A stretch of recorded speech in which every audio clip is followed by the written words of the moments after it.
Hi, today we're going to make a project with iron-on vinyl and the new CRICUT EasyPress SE.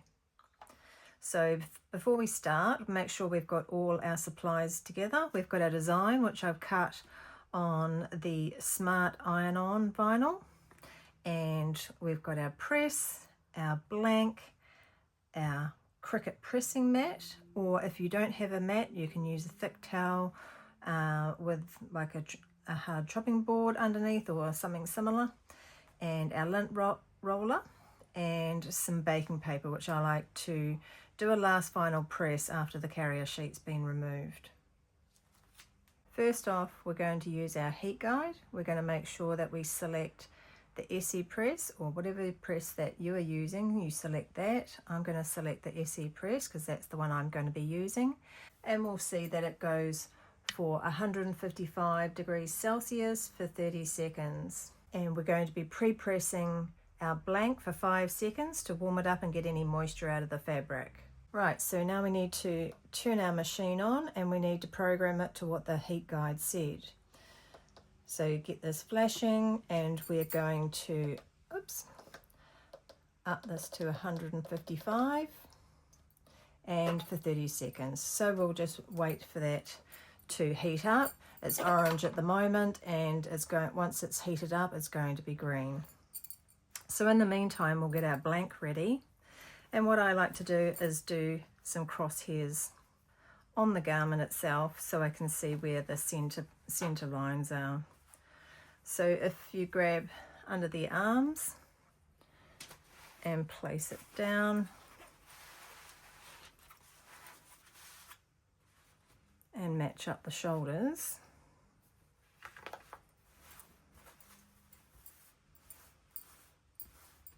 and give it a quick press. It doesn't have to be at the full temperature quite yet. We just want to get a slight crease. We don't want too much of a crease, a heavy crease, otherwise that will interfere with your iron-on. So do it both sides.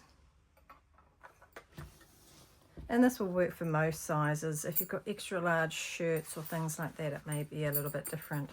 Then I grab under the arms and lay that down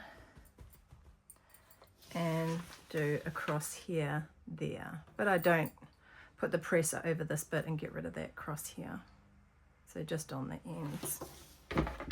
And that way when you look at it, you've got a nice cross here, and there's no measuring rulers or anything else required. And then I get my design, fold it in half and give it a press so I can see the middle that way, and then again that way, and then I can put those indentations on my crosshairs, and I know it's going to be in the center.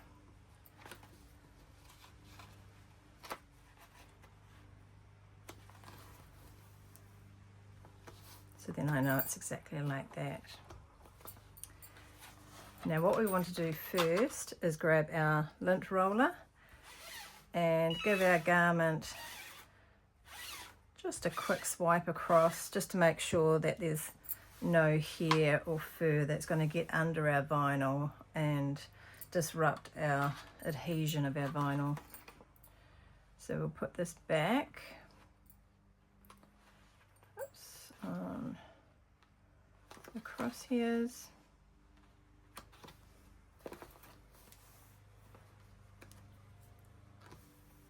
like that.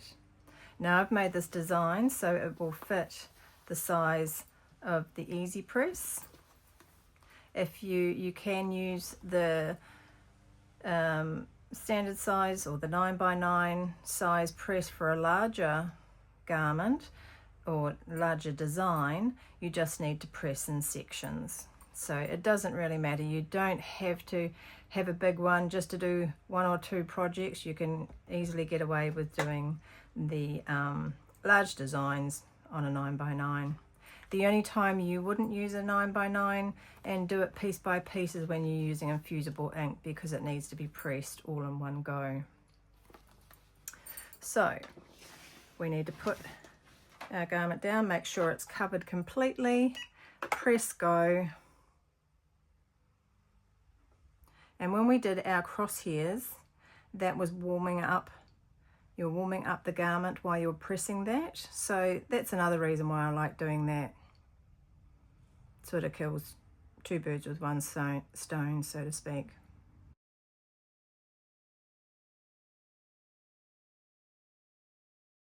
Now with the Smart Iron-On Vinyl, it's got on our instructions that it's a cold or cool to touch peel.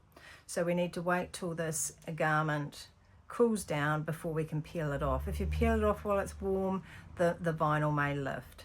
So just have some patience and let it sit.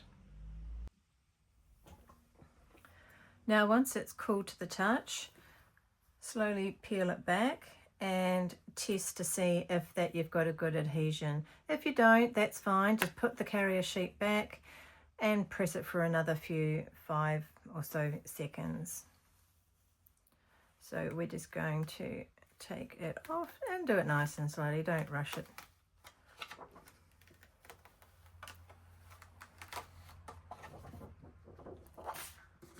And that's lovely. Now I like to put a bit of baking paper over it, just in case there was any creases from a carrier sheet or anything like that. I always like to do just a couple of seconds, not too much, just like 1, 2, 3, 4, 5 sort of thing, nothing much.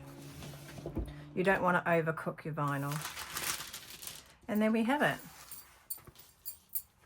Super easy, super fun to do. Thanks for watching.